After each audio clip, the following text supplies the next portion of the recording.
Okay, the reading for this week is Edogawa Rampo's Ningen椅子, or the Human Chair. It's translated as. We'll be reading it in the original Japanese and the English translation.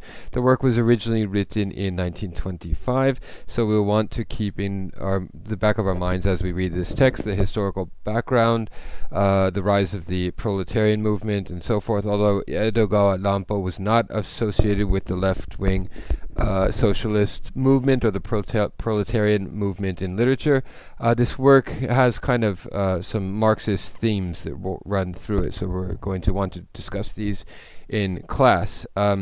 First thing we'll want to keep in mind is the Edo Guro nonsense, sort of literary or cultural phenomenon that appeared in the 1920s, 1930s in Japan, and there are elements of Edo or erotic, Guro or grotesque, and nonsense, nonsensical elements in this work. So I have at the top of your study guide a sort of brief explanation of the Edo Guro nonsense phenomenon, literary and artistic movement, or phenomenon really is probably a better way to describe it, in the 1920s and 30s that devoted itself to explorations of eroticism, sexual corruption, decadence, the perverse, the bizarre, the absurd, and so forth. Although it was influenced by the decadent movements of European modernism from around the turn of the century, the Japanese phenomenon's roots can be traced to ukiyo-e, to shunga, and to other sort of popular vernacular art forms in the Edo period. It has in general, the movement challenged state ideology and conservative values, and this story is no exception.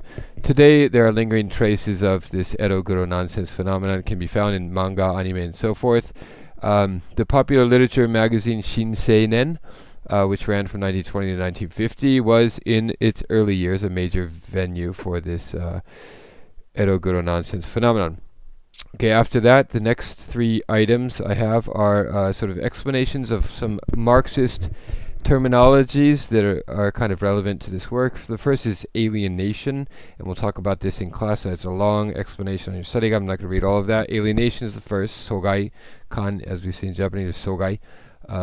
Commodity is the next one, an explanation of what Marx means by commodity and its relation to surplus value and exploitation. And the next is the commodity fetishism, which is very relevant in this story, obviously, and reification. Okay, we'll talk about those in class.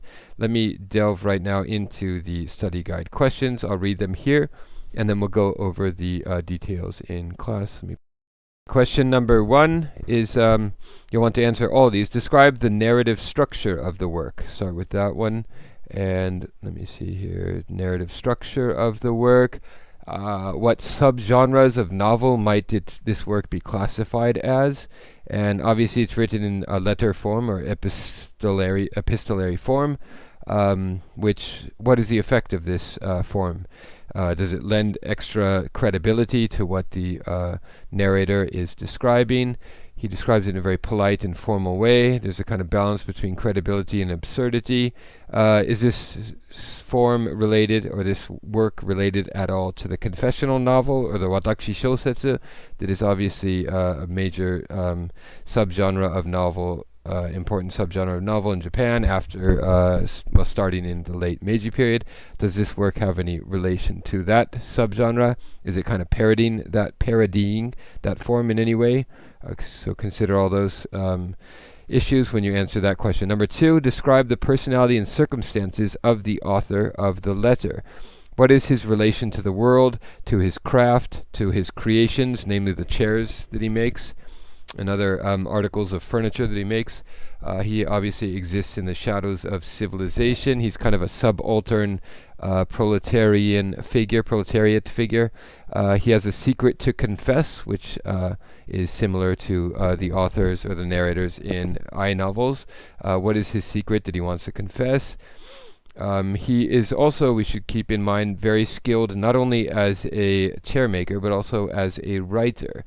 The way he leads on his readers, the way he incites the addressee's interest in his genius and so forth. He's also, of course, very repulsive physically, so we want to keep that in mind and describe that in your answer, but at the same time very passionate. He has strong yearnings for women, for a luxurious lifestyle, for the high arts, for a cultured and sophisticated mode of life and so forth. But he's also very poor. Okay.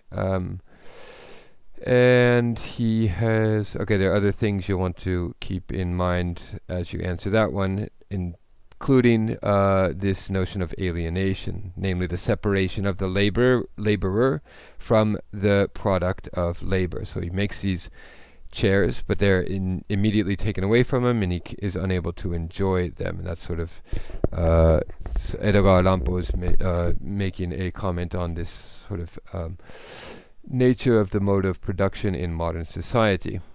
Number 3, does this work have a political message? Cite evidence to support your answer. So we have the exploited laborers' refusal to comply to the conditions laid out by the exploiting classes is kind of a major part of this story. Is Edogawa trying to make a point in structuring his story in that way? And of course, the chairmaker, by his refusal to comply with the conditions of modern capitalist society, how does he go about doing that? Refusing. He decides that he's going to enter into the chair that he makes, and he sneaks into it, and he ends up living there for as long as he can get away with without getting caught. Refuses to comply of the demands, he also steals from the rich in a kind of Robin Hood kind of way. Number 4, describe the man's interest in and interactions with women. So there are several women with whom he interacts in this story. Describe all of those interactions. In what way does his interest in women change throughout the story? So in the beginning of the story, he's interested in a certain type of woman. By the end, he kind of shifts his interest towards something else. What is to account for this change? All right, and keep in mind his how he moves from a interest in Japanese women to foreign women, and then back again at the end, I think it is. Number 5, how does the man perceive the world while he's inside the chair? Okay, which of his senses are most acute? So because he is unable to see much while he's in there, some of his senses become abnormally acute. Describe this sort of change in sensory perception that occurs while he's in the chair. Number 6, how is this work an instance of the Edo Guro nonsense movement or phenomenon that I mentioned above, and that you have an explanation of at the top of this study guide? Describe the erotic, grotesque, and nonsensical works in this story, and how the narrator goes from a physically repulsive but seemingly somewhat normal person to an increasingly perverted man by the end of the story. Number 7, after the man's relocation to Yoshiko's house, how does he go about eliciting her affection? Okay, so he has to come up with a ploy, or it's kind of a strategy to make her interested in him. And what is his strategy? What are the details of it? Is that question. Number 8, discuss the ending. Does the second letter assuage Yoshiko's fears, or does she still suspect that the man is inside her house?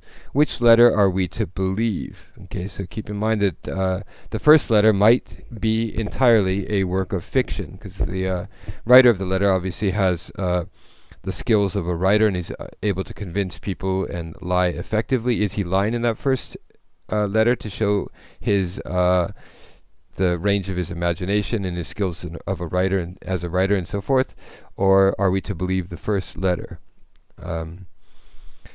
And number 9, hold on one second here. Okay, 9 is in his article Panorama of Enlightenment, Kaiko no Panorama. Maeda Ai is a famous literary scholar of the post-war period. I think he's still alive today. In his essay, Kaiko no Panorama, Maeda Ai argues that human relations in Japan from the Meiji period on have been mediated through objects, through furniture, through things, through cars, through refrigerators, through possessions and so forth, particularly Western objects. How might this work be read as a statement or meditation about this fact of all Japanese life since the Meiji period? Okay, so again, Edogawa Rampo, if anything, he was associated with the conservative movement. He was kind of a reactionary and vehemently opposed to the proletarian movement, but nevertheless we can still see this kind of critique of this fact of Japanese life since the Meiji period in this work, a kind of quasi Marxist critique of modern capitalist society in this work. Discuss that issue in that question. Number 10, the notion or literary device of the confession, the kokuhaku, is at the very heart of Japan's modern literature, particularly in so-called naturalist or shizen shugi, shizen-ha literature.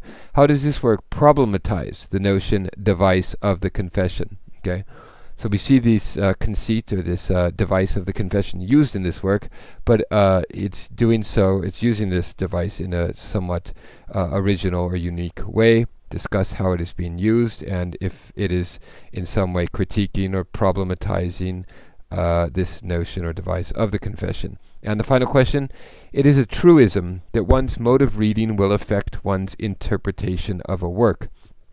How does this story thematize or confirm this truism? Okay, so if you go to the story and read it as a confession, you will get certain things out of it and interpret it in a certain way. If you approach the text, however, in a different with a different mindset or different lens, through a different lens, you will notice other things about it. So how does your mode of reading affect the way you interpret this story? Alright, that's all for now. We'll discuss this story in more detail in class and read through parts of the story in both Japanese and English. That is all for now. I'll see you then. Goodbye.